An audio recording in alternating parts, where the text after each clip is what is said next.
urban bee trigona atau urban beekeeping trigona atau lebah trigona perkotaan atau budidaya lebah trigona di perkotaan.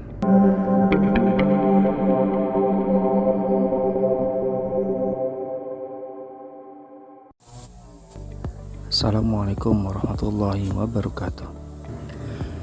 Budidaya lebah trigona di perkotaan dari yang tidak ada sumber daya alam, lalu minim sumber daya alam, menjadi ada sumber daya alam dengan cara merekayasa vegetasi, yaitu menambah jenis-jenis tanaman pakan lebah trigona. Madu dari lebah trigona punya banyak manfaat untuk kesehatan manusia. Produk-produk yang dihasilkan dari lebah trigona yaitu madu, polen, dan propolis. Ini adalah produk kesehatan alami dengan khasiat yang tinggi untuk pengobatan, suplemen, dan menjaga imunitas. Selain manfaat kesehatan, juga digunakan untuk bahan-bahan perawatan tubuh dan kosmetik lainnya. Banyak yang mencoba membudidayakan lebah trigona di rumah-rumah, khususnya di perkotaan dengan lahan yang sempit. Berbagai macam alasan mencoba budidaya lebah trigona, seperti karena satu, nilai ekonomi yang dihasilkan. Kedua, penasaran. Sepertinya mudah dipelihara tanpa memberi makan atau ternak pasif. Ketiga, karena penelitian, biasanya dari para akademis dan dosen-dosen. Keempat, senang dengan lebah karena unik dan lain-lain. Alasan yang paling sering berurban beekeeping adalah karena dianggap cukup memelihara di rumah aja, nggak perlu jauh-jauh ke kebun, apalagi ke hutan untuk memeliharanya.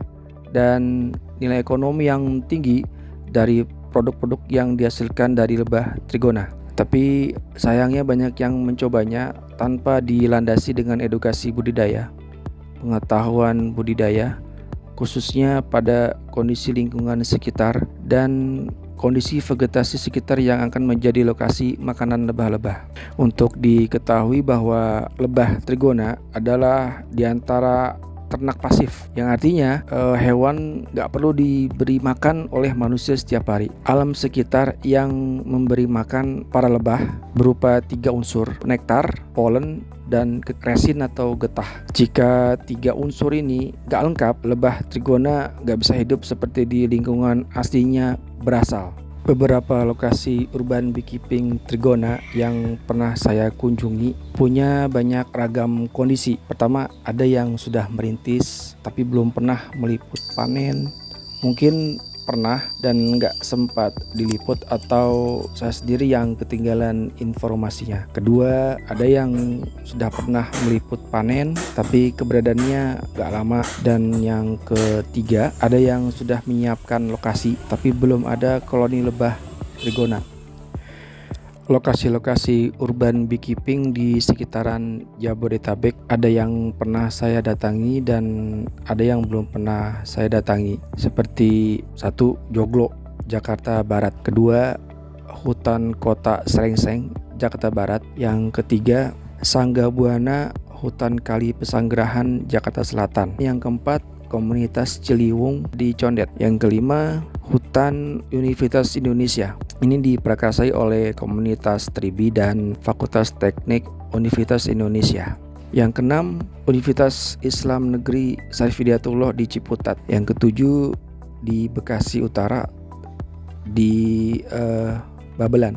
Yang kedelapan, di Perumahan Bukit Dago di pinggiran ya, di daerah Gunung Sindur. Yang ke-9 ini Stingles Bee Garden di Sawangan, Depok. Yang ke-10 di Beji, Depok. Yang ke-11 di Ciracas, Jakarta Timur. Yang ke-12 Urban Bee Towel, Kota Bogor, dan lokasi-lokasi lain. Saya pernah berada di fase ini dari tahun 2016 dan sampai dengan 2018. Belajar budidaya dan menyukai lebah trigona Di samping berurban bee, saya juga mencari lokasi-lokasi hijau lainnya dengan harapan dapat menjadi tempat produksi produk-produk lebah trigona. Lokasi yang pernah dan sering disurvei adalah wilayah Bogor Barat seperti Tenjo, Dramaga, Rumpin, Lewiliang, Jasinga, Sukajaya, dan lainnya.